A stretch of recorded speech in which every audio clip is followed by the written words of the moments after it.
Hello, everyone. This is Cindy Herb, the Joyful Survivor. One of the reasons I'm joyful is because I met a shaman here in the Dallas-Fort Worth area who has worked with me to help me dissolve some blockages from my past. Charles, I know that you're a Reiki master. Can you explain what Reiki is? How do you pronounce it? Reiki. No, I'm not. There's a minor mistake there. I'm at the second level Reiki, and I took that quite a few years ago. And Reiki basically utilizes a series of designs that you implement and put over somebody, and it does do a good job.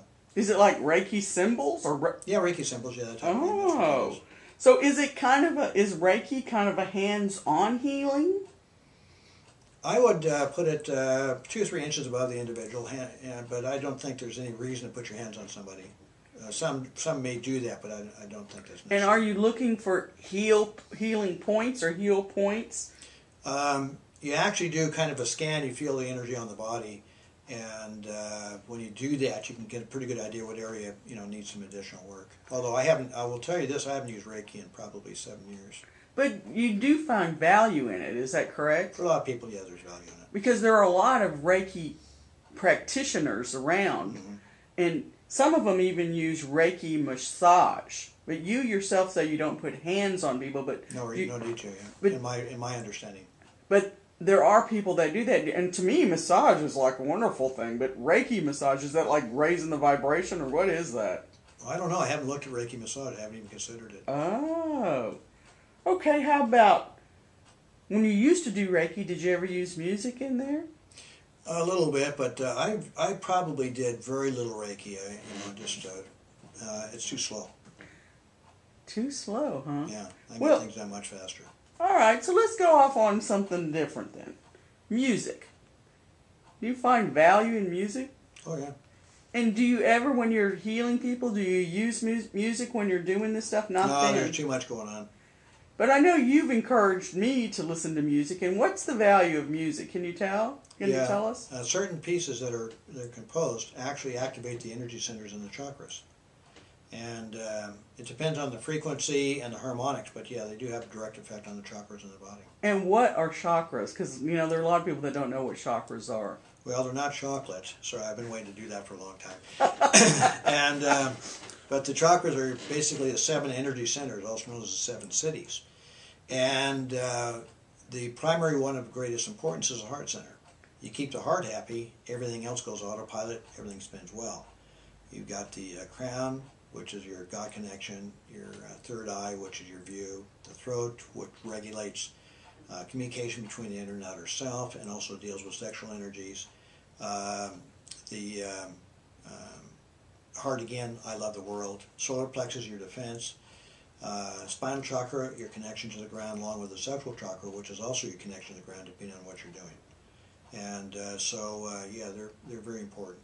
And the chakras are within you, correct? Yeah, the basic areas where I just described. And they're like, it's color wheels, so to me, I always think of the rainbow within somebody. Is that correct? That's a good way to put it, yeah. Yeah, so, and how can somebody determine if their chakra, could they determine for themselves if their chakra is clogged? Clogged, yeah. Yeah, it's real easy. Visualize the 7 colors from white to red. And the ones that are easy and very bright tells you that particular chakra is nice and bright. The ones that are maybe dull, let's say you have a lot of jealousy in your life, okay, well, the green is going to be very dark. And so it depends on how easy it is to visualize the colors and whether the colors, as you see them in your mind's eye, are bright or dull or almost non-existent. Yeah, because I've had that where it was just almost non-existent. Yeah, but that just tells you there's a blockage here because, one, as you do the visualization, you're connecting to that particular energy, that particular harmonic associated with the chakra. And if you're doing it for the purpose of doing a check out to see if everything's working, then yeah, it's going to be very accurate. So music can be a healing force, correct? Like in the world, can it be a healing force? Oh yeah, of course. But I can tell you that I've heard lots of parents. I don't like the way my teenagers are listening to all this destructive music. They think, music is evil. Back when rock and roll was started, rock and roll was considered evil. So do you think that music can be used destructively also? All music can be used destructively. It goes throughout time, yeah. So how can I determine if I'm listening to a piece of music whether it's destructive or constructive? All right, it makes your heart happy or not. Well, Does it make you happy? Does it make you joyous? Or does it bring you into, kill, kill, kill, that type of stuff? and could it be that you don't even know that it's making you want to do all these things? Like, No, you know it. you know it. Yeah, for example, you hear some of the songs, the ones that are basically kill this or do this or whatever, especially a lot of the rap songs. Some of them are really, really quite good, and I must be fair in that. But there's also a lot of them that are talk about, degrading of women. Yes. That's your dark stuff. That's the stuff that's degrading, and that's the stuff that is very destructive. Yes, I agree with that. Okay, well, thanks again, Charles, for being with us today and clearing some of this stuff up. If we want to reach you, where can we find you? My website, HealerofHeartsandMinds.com, and the mirror website, shamanic-enterprises.com. Thanks again. We'll talk to you soon. Thank you.